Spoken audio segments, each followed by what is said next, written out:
গণ অধিকার পরিষদের পক্ষ থেকে আমরা শুরু থেকেই সরকারের কাছে 3টা এজেন্ডা দিয়েছি এবং এই 3টা এজেন্ডায় অন্যান্য রাজনৈতিক দলের সাথেও আমরা আলাপ আলোচনা করে তাদের সমর্থন এবং মতামত আমরা নিয়েছি। সকলেই মোটামুটি একমত যে গণ অভ্যুত্থান পরবর্তী সরকারের 3টি গুরুত্বপূর্ণ কাজ হওয়া উচিত।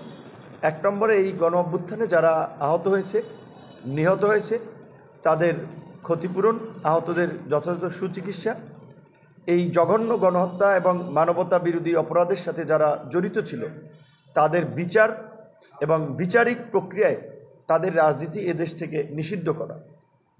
3 নম্বর হচ্ছে যেই ফ্যাসিবাদী রাষ্ট্র ব্যবস্থার কারণে নির্বাচনের মধ্যে দিয়ে একটা স্বৈরাচার প্রধানমন্ত্রী এবং স্বৈরাচারী জনপ্রতিনিধি তৈরি হয়, সেই ব্যবস্থার পরিবর্তন ঘটিয়ে নতুন করে বাংলাদেশ বিনির্মাণ, সেই লক্ষ্যে রাষ্ট্র সংস্কার।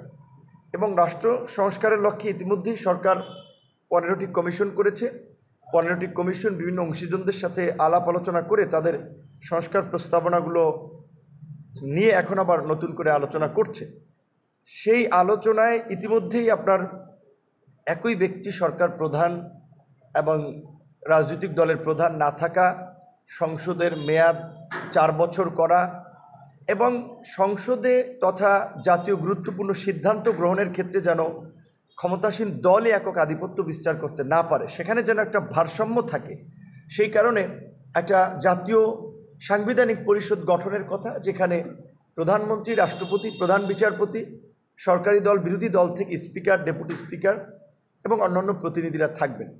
এই সংস্কারগুলোতে মোটামুটি সব রাজনৈতিক দলই একমত এবং জাতীয় সংসদের আসন সংখ্যা 300 থেকে বাড়িয়ে 100 করা, সংরক্ষিত 300 থেকে বাড়িয়ে 400 করা, সংরক্ষিত নারী আসনের 50টি আসনকে 100 করা এবং সংরক্ষিত আসনের পরিবর্তে সরাসরি নির্বাচন, এই বিষয়গুলোতে মোটামুটি রাজনৈতিক দলগুলো একমত। কিছু কিছু জায়গায় একটু দ্বিমত থাকতে পারে, কিন্তু এই দ্বিমতকে একমত করার দায়িত্ব কিন্তু সরকারের, যেহেতু তারা প্রধান ভূমিকায় বসে আছে এবং তাদের প্রতি এখন পর্যন্ত সমস্ত রাজনৈতিক দলের আস্থাটা আছে এবং এই সরকারের মাধ্যমেই কিন্তু আমরা এই সংস্কারগুলো বাস্তবায়ন চাই।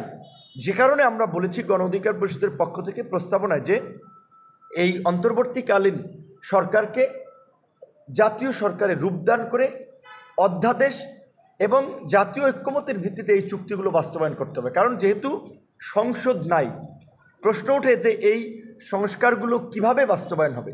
এই জন্য আমরা বলেছি যে এইটা যেহেতু একটা অস্বাভাবিক সময়, জাতীয় ঐক্যমতের ভিত্তিতে এই সরকার রাষ্ট্র পরিচালনা করছে, এখানে জাতীয় ঐক্যমতের ভিত্তিতে আন্দোলনকারী অংশীজনদেরকে নিয়ে একটা জাতীয় সরকার গঠন করে সকলের ঐক্যমতের ভিত্তিতে যেই সংস্কারগুলো বাস্তবায়নের পক্ষে সবাই থাকে এবং করার মতো, সেটা একটা সামাজিক চুক্তি আকারে লিপিবদ্ধ করে জুলাই চার্টার আকারে সেটা প্রকাশ করে এবং সেখানে সকল রাজনৈতিক দলের স্বাক্ষর থাকবে।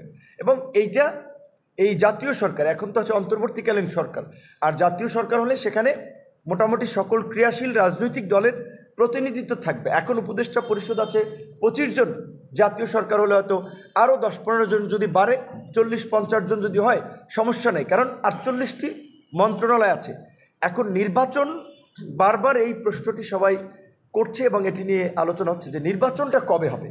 দেখেন, নির্বাচন এবং সংস্কারকে একটা পক্ষ উদ্দেশ্যমূলকভাবে মুখোমুখি দাঁড় করিয়ে দেশে কিন্তু আরেকটি 111-এর মতো একটা রাজনৈতিক পরিস্থিতি বা একটা রাজনৈতিক সংকট তৈরি করতে চাচ্ছে। কারণ দেশে অনির্বাচিত সরকার থাকলে রাজনীতির বাইরে থাকা কিছু মানুষের সুযোগ সুবিধা ভোগ করার, সুযোগ সুবিধা গ্রহণের একটা রাস্তা তৈরি হয়।